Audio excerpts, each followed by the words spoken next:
America was founded on July 4, 1776, with the intentions of being a free country with equality for all.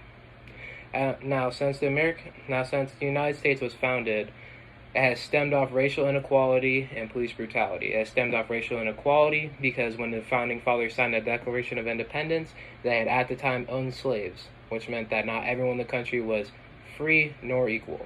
And I can relate with the police brutality part because I have a lot of family who lives in Chicago, and every summer I go down there to visit for a week or two. And one thing that I learned very early on was that if you are a black male and you're pulled over by a police officer, there's a certain way that you have to act. You cannot make any sudden movements. You have to speak with a clear, conscious voice. And you just really need to make sure that they don't try and think that you're aggressive. And I believe that we as a country can stop racial inequality and police brutality. One way that we can do this is by voting when we're voting for our representatives, and if they reflect the needs and wants of low-income black and brown communities, or just low-income communities in general. One of these values that you can look for is, do they support funding low-income schools and communities? If they do, that's a good thing. Another thing to look for is, do they want to bring down the unemployment rate while also trying to close the gap of the wealth gap? That was it. And then, what stance do they have on racial inequality? Is there a representative who doesn't believe?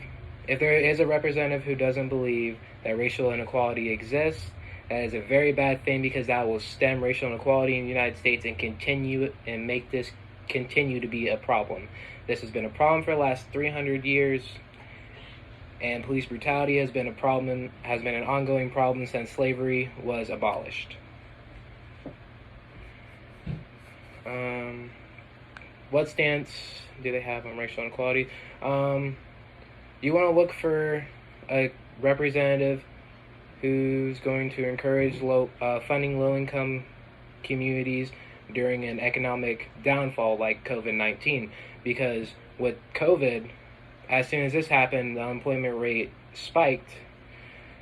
There was a lot of minority groups who didn't have a job, and there's a lot of people where if they don't have a source of income and they need money, they're gonna go do whatever they need to do to feed their family. Any if that means increasing the violence in the streets, because in 2020 alone, we've had more shooting cases than in 2017, 2018, and 2019, and we're only 7 months into the year.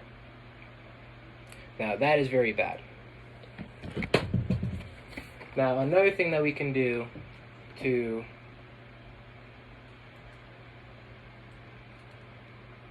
one thing we can do to stop police brutality is by getting justice for those who have fallen due to being wrongfully convicted by the police and shot.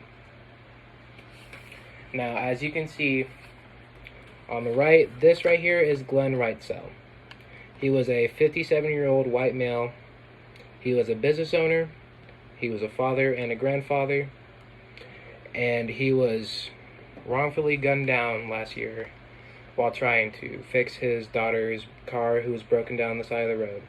Glenn had called the police station telling them to come tag the car because he was working on it and he didn't want to have any issues. And when the officer pulled up to the scene and tried talking with him, he went to go grab a wrench that was in his pocket because he was working on the engine. He didn't hear him, right? And the officer mistook it for a weapon and shot him multiple times in the chest.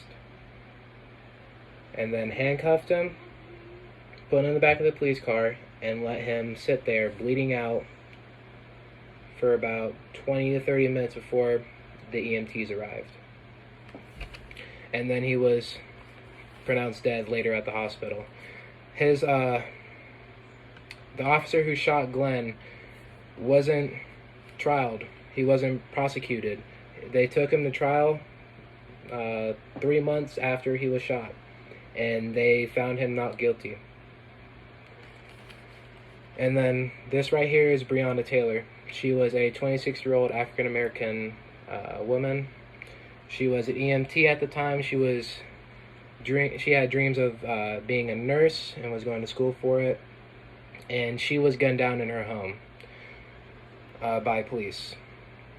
Now, what happened was that police thought that her and her boyfriend were two suspects in a case that they were looking for, even though they already had the two suspects in custody. When they raided Brianna's home, they used a no-knock warrant, which means they don't have to knock on your door. They don't have to announce their presence. They can break into your house and go after you. Now, when this happened, Brianna's boyfriend had thought that there was a home invader breaking into their house, so he ran out of the room and started shooting at the police, thinking that they were a home invader. The police shot back, shooting Brianna 5 times, killing her, and it took about 20 minutes for the EMTs to arrive, and by then she was already pronounced dead on the way to the hospital. And the thing with both of these two is that they still haven't gotten justice for their deaths. The police officers who killed them out of cold blood are still out there, and it's not right.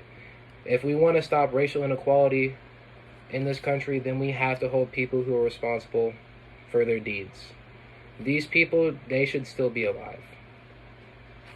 If it wasn't for racial inequality in this country and police brutality, these two would still be here. Please think about them the next time that you are voting for a representative, and keep the needs of the low income and minority groups in your thoughts when you're choosing your representative and the values that they hold dearest. Thank you.